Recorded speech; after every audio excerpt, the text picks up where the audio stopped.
नारद जी ने कहा ये भागवत वो भागवत है जो प्रेत योनि से भी व्यक्ति को जिंदा करके पुनः मनुष्य बना देती है। प्रेत योनि सबसे बुरी योनि प्रेत योनि है। पिशाच योनि से भी तर गए कथा सुन के, शिव पुराण सुन करके। क्या समझ लो, शिव पुराण की महिमा सुनाते हैं तो उसमें भी ब्राह्मण पिशाच बन गया था कुकर्म करके। उसकी पत्नी ने माता पार्वती के चरणों में बैठकर ध्यान किया, भोलेनाथ की कथा श्रवण करवाई तंबरू महाराज से। नारद जी जैसे ही कथाकार थे तंबरू, वो भी बीणा बजा के कथा सुनाते, नारद भी कथा बीणा से सुनाते। महाराज नारद और तंबरू दोनों को एक जैसा भगवान का कथा वक्ता माना गया है। तंबरू महाराज ने पीपल से बांधकर सुनाई थी कथा उसको, पिशाच को। 7 दिन में भगवान शिव जी का गण बन गया, भक्त बन गया। यह है भागवत की कथा, यह है पुराण की कथा माना है। पिशाच बांधकर है, पीपल से बांधने का मतलब होता है हाथ में धागा बांधकर पंडित जी संकल्प करवाता है, दुनिया आए न आए पर तुझे कथा सुनने से पहले आकर बैठना है और कथा 7 दिन सुनना है। इसको कहते हैं पीपल से संकल्पित होकर कथा श्रवण करना।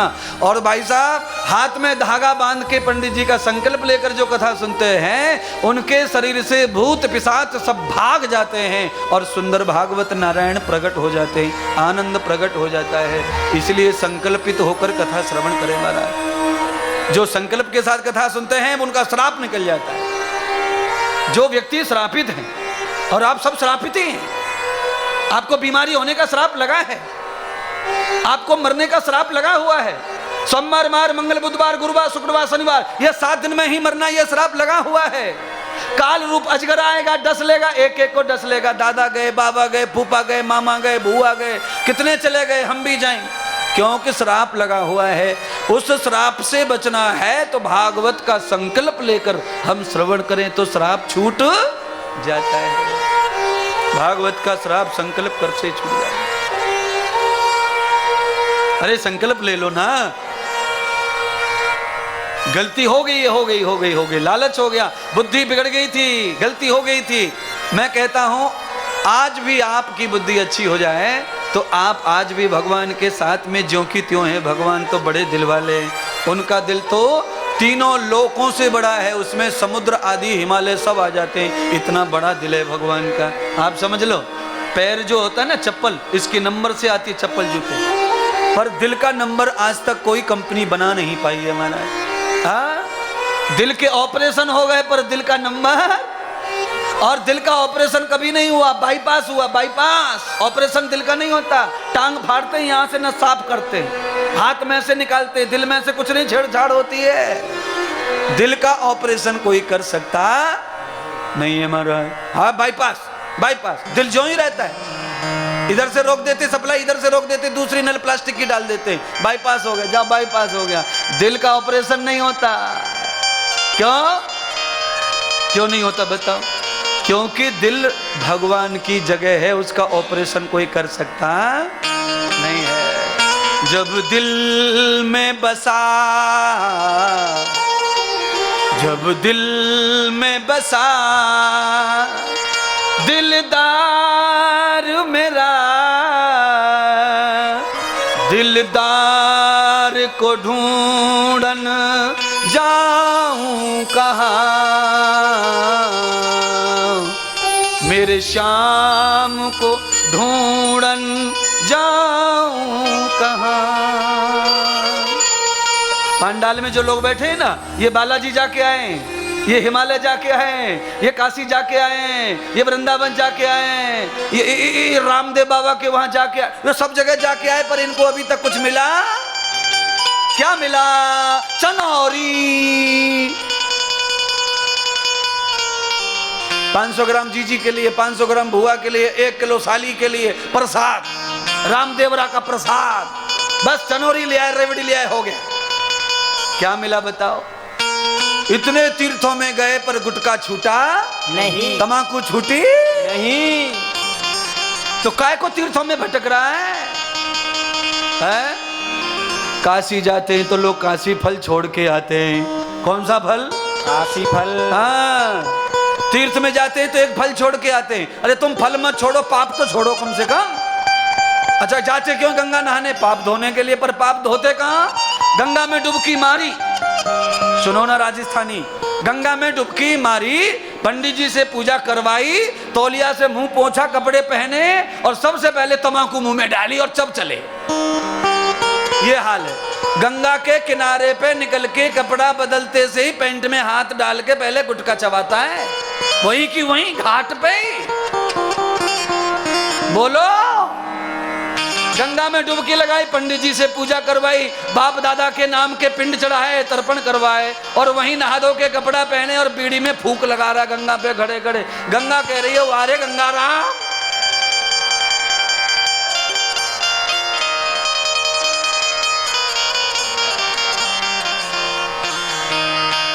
चमड़ी धोने से पाप कभी धुलने वाला नहीं है। कितने शैम्पू खराब हो गए, कितने साबुन बदल गए, पर अभी तक कुछ धुला नहीं है हमारा। रगड़ रगड़ के पत्थरिया से नहावे, पत्थरिया, पत्थर से नहावे। राजस्थानी लुगाई पत्थर रगड़े, एड़ियां रगड़े, पर कुछ मिला नहीं। चमड़ी थोड़ी साफ हो गई है, पर छोरा सुधरा नहीं है। पति सुने ना, पर गुरुजी पति छोरा क्या को सुधरेगा? हम कहाँ सुधरे हुए, इधर की उधर हम भी फोन पे चुगली ठोके। हाँ, जब तक चुगली चांटी और बुराई बंद नहीं होगी तब तक पंडित जी भक्तों का उद्धार होने वाला नहीं है।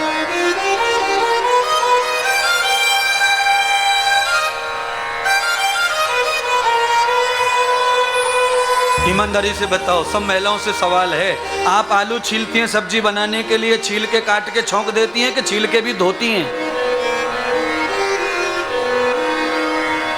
आप कच्चे आलू छीलती हैं कि नहीं? छीलती हैं। अब छील के बाद काटती हैं, काट के छौंक देती हैं कि धो के छौंकती हैं? धो के। पहली बात तो छीलने से ही वो शुद्ध हो गया, उसके बाद काट के धोया क्यों फिर ये बताओ? आलू तो अशुद्ध था ही नहीं, उसने कोई पाप किया नहीं। पर घर वालों को तकलीफ ना हो जाए, कोई मिट्टी का कण ना चला जाए, इसलिए छील के फिर धोती है, इतना ध्यान रखती है साफ सफाई का। पर चरित्र का ध्यान कोई रखता नहीं है। बोलो, इलायची डाल के, केसर डाल के खीर खाइए, ऊपर से तम्बाकू खाने की क्या जरूरत है बता? इतनी खुशबू मार रही खीर की मुंह में से, ऊपर बीड़ी सूट के बदबू कर ली कि नहीं कर ली? क्या फायदा है ऐसे बीड़ी तम्बाकू का? है वो भैया मेहमान बन के आया है, खीर ठोक रहा, केसर डाल के, इलायची डाल के, काजू किशमिश डाल के। थोड़ी बहुत सौंफ सुपारी खा ले तो चलता है, पर बीड़ी नहीं चलती है मेरा। ओ भैया, बीड़ी पीने वालों कोई होगा, तम्बाकू वाले, तुम जो शरीर में हानि कर रहे हो वो तो ठीक है, पर पाप भी लगता है। बीड़ी में से धुआं निकलता है और वो धुआं देवी देवताओं के नाक में जाता है, वो पाप तुम्हें लगने वाला है, क्योंकि देवी देवता बीड़ी पीते नहीं और वो पसंद भी करते नहीं है। हाँ, तुम जो तम्बाकू खाते हो, जो थूकते हो, उस थूक पे मक्खी बैठती है और वही मक्खी जाके राम जी श्याम जी की फोटो पे बैठती है, वही जाके वहां बैठती है, बस वो पाप तुम्हें लगेगा, ये ध्यान रखना। इसीलिए अच्छाइयों में आ जाओ, बुराइयां हैं वो छूट जानी चाहिए। अच्छा बताओ, नहाते क्यों भाई? नहाते पानी से, तो साबुन क्यों लगाते भाई? इसलिए लगाते पसीने की बास ना रहे, सेंटेड साबुन लगाते हैं, सादा साबुन से कोई नहाता भी नहीं है। हा? थोड़ी देर पसीने की गंध शरीर में ना आए इसलिए साबुन लगाते महाराज, फिर क्रीम लगाते महाराज, दिन भर थोड़ा खुशबू आता रहे शरीर में से, बुराई छुपी रहे, पसीने की गंदगी छुपी रहे। इसलिए सारे आडंबर हम करते हैं अपने आप को बचाने के लिए, पब्लिक की नजर से, पसीने की बास ना चली जाए किसी की नाक में, कोई को गंदा ना लग जाए, तो हम खूब करते हैं अपने आप को आलिस मालिस। तो मैं भी वही कह रहा हूँ, नहाने से अगर बदबू जाती है तो गंगा सत्संग की, गंगा में नहाने से अपराध और पाप धुल जाते हैं, जीवन भर की अपवित्रता समाप्त हो जाती है और हमारा पूरा जीवन पूर्णतः पवित्र हो जाता है। सत्संग की गंगा में नहाने से शरीर भी, मन भी, बुद्धि भी, चित्त भी, चरित्र भी सब पवित्र हो जाता है।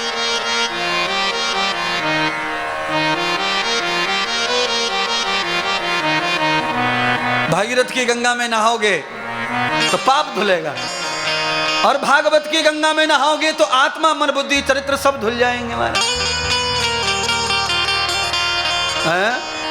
बुद्धि कैसे पवित्र होगी बोलिए? गंगा नहाने से बुद्धि पवित्र होती नहीं है। हाँ, गंगा वो भी नहाते हैं जो तुम्हारे थैला को लेके भाग जाते हैं घाट पे से, ये ध्यान रखना। वो भी रोज गंगा में ही नहाते हैं, रोज, दोनों समय, घर जाते ही नहीं। वो तुम्हारी जेब में से पर्स उड़ाया, वो गंगा में ही नहाते रोजाना। पर क्या बुद्धि अच्छी हुई? नहीं हुई। पाप धो रहे होंगे, मुझे नहीं पता, पाप का हिसाब नहीं है, पर बुद्धि अच्छी नहीं हुई। ये प्रमाण पत्र तो मिल रहा है, क्योंकि गंगा में नहा के, चप्पल उठा के, पर्स उठा के, छैला उठा के भाग रहा है। ज्ञान गंगा में नहाने से आदमी की बुद्धि पवित्र हो जाती है, विचार भी पवित्र हो जाते हैं।